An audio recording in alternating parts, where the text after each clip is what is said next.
Welcome back to our discussion about discourse-historical approach, DHA. Today we will discuss about the dimensions and principles of discourse-historical approach, DHA.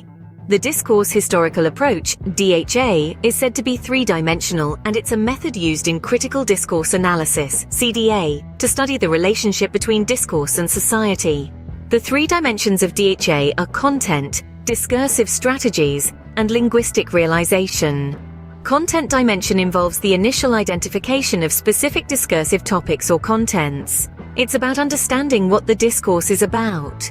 The dimension of discursive strategies includes the investigation of the discursive strategies used within the discourse. Strategies may include ways of referring to people or things, which is called referential or nomination strategies, attributing characteristics or qualities to them, which is called predication strategies, and presenting the discourse from a particular perspective, which is called perspectivation, framing, or discourse representation strategies, among others. The linguistic realization dimension examines the linguistic means and their realizations within contexts.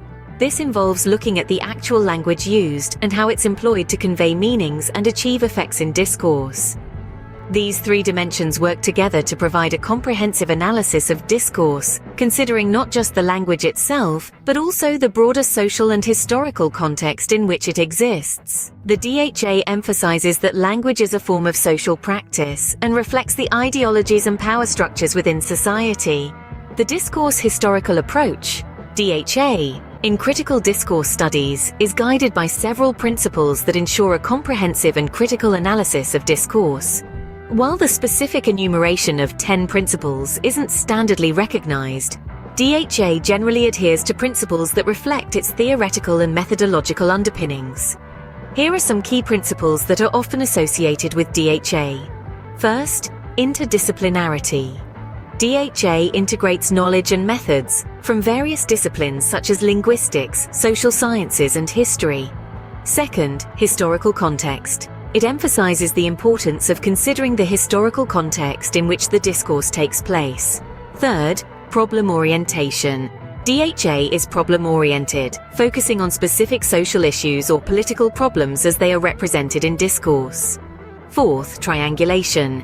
The approach uses multiple sources and types of data to cross-validate findings. Fifth, dynamic nature of discourse. DHA acknowledges that discourse is dynamic and changes over time. Sixth, power relations. It examines how discourse is used to exercise and maintain power and control.